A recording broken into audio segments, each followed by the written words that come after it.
So listen, I want to be clear about everything that when it comes to a 401k, I know that if people see some of my shorter videos, they tend to think that I don't like 401ks, and that's just not the case. So I believe that each and every person should be educated on the advantages and disadvantages of all the financial products that are out there today. I do have folks out there that want to learn how to retire without a 401k. And in the process of being able to understand what that looks like, it's always important to make sure that you have a team that could give you that full education that allows you to get a good grasp on where you want to go based on what your goals and objectives are, based on where you are on the financial freedom map, and more importantly, how to get there as expeditiously as possible. So today we're going to talk a little bit about what are the other options that are outside of 401k that can help you achieve the financial freedom that you deserve. So now what we're talking about is, besides a traditional 401k, what else can you do? And this is typically for starters, but by no means do you have to be in your 20s, 30s. You could be in your 40s and 50s. But let's get into a Roth IRA, which the maximum you can contribute in 2022 is $6,000. If you're over 50, you could put in $7,000. Now, what is the Roth IRA? It allows you to contribute money with after-tax dollars, unlike a traditional IRA, which we'll get into in a second, or a traditional 401k. So a Roth IRA is with after-tax dollars. When it grows tax-free. When it comes back and you take distributions, provided you follow all the rules and regulations that are part of that Roth IRA, every dollar that comes out is going to be tax-free. Now, the question you should ask yourself is, that's great. Oh my God, I don't want to pay taxes later. We all love that. But how come they only let you put in $6,000? How come there's not more? Now, there's a little bit of an argument on the Roth 401k, but the truth is I believe that if you go back to the 70s and 80s and we realize, and don't get lost here, folks, this is so important because I'm trying to give you a world-class education so you really could grasp this or write this down. ERISA was created, which kind of did away with the pension plans, created the 401k. At the same time, A.L. Williams created buy-term insurance and invest the difference in a 401k, right? 401k goes in with pre-tax dollars. In other words, you can't touch the money till you retire, but when you take it out, it gets taxed ordinary income. Here's the kicker. You could put much more money inside anything with a pre-tax plan versus what you could put into a Roth IRA or a Roth 401k. And the reason why I believe that's the case is because the government doesn't get a lot of money on the, as a matter of fact, they don't get any money on the backside when you take those distributions. So once again, on point, a Roth IRA contribution to $6,000 max. There's income limitations. In other words, I'll go really big here. If you make more than 500, 600 grand a year, you can't do it anyway. Not that you'd want to. More importantly, though, if you're over 50, you could put in $7,000 a year, which now, by the way, takes us to what is a traditional IRA. So now we just spoke about, what it looks like to put money into a Roth IRA. The question is, what does it look like to open up a traditional IRA, right? Traditional IRA, once again, there is a contribution limitation of $6,000. And by the way, if you're over 50, you could put in $7,000. Here's the difference though. Every dollar you put in is pre-tax. So I'm going to give you an example of what that means. If you make 50 grand a year and you don't do a traditional IRA contribution, you're going to get taxed basically on $50,000. However, if you make $50,000 a year, you put $6,000 into a traditional IRA, then you're going to get taxed before the other write-offs on $44,000. So the financial institutions or the College of Financial Planning teach all their advisors to tell you that it's a tax savings. The truth is, I'm not saying it's right or wrong, but it's not a tax saving. It's a tax postponement that results in substantial lost opportunity cost, provides no disability benefits. When you retire, you're going to get taxed ordinary income, and the liquidity on these products are very challenging. If you understand that when you're 25, 30, 35, 40, and it's part of your overall plan that you're setting it and forgetting it and not touching it, all good.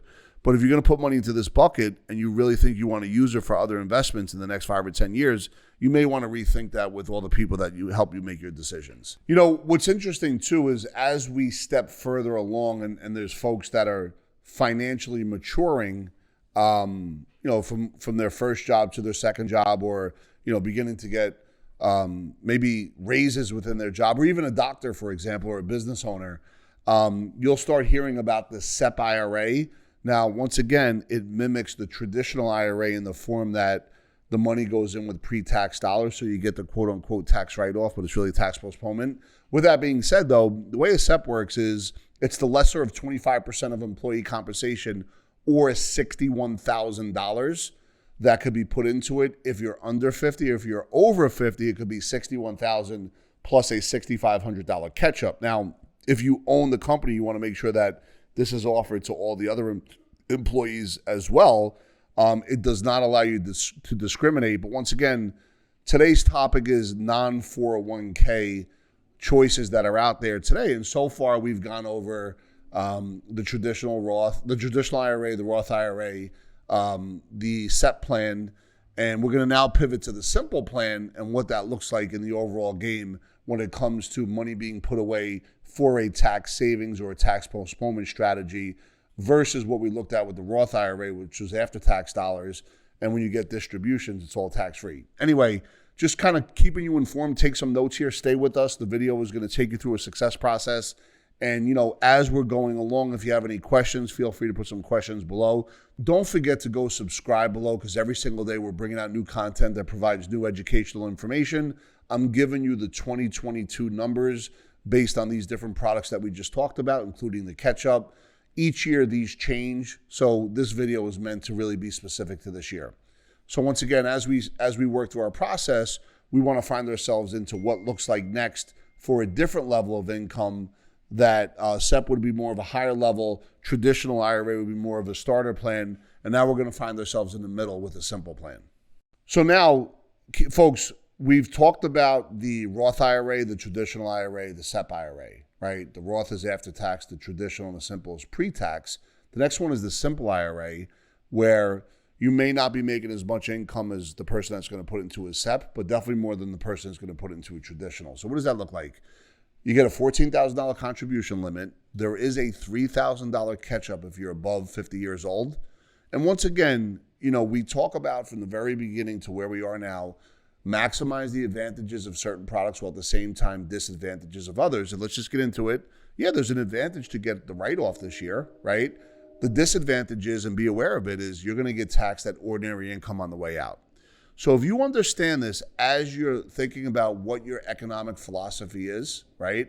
As you're thinking about a financial freedom map and where you are on that map, as you're thinking about, hey, listen, I'm in my working years and I want to make sure that I'm putting money away, but that I'm liquid for other opportunities, then you may want to think of other vehicles. And one of the things some of our smartest clients do when it comes to overall planning is what they'll do is they'll begin to step into other product strategies. Now, we're not saying sell out the house and go buy cash value life insurance. However, if you're in the space of a bunch of different products and you're looking at the advantages and disadvantages from a tax perspective, and let's say, hey, I already have write-offs on the SEP, I already have a write-off on a simple or a traditional, you may want to consider doing a cash value overfunded life insurance policy.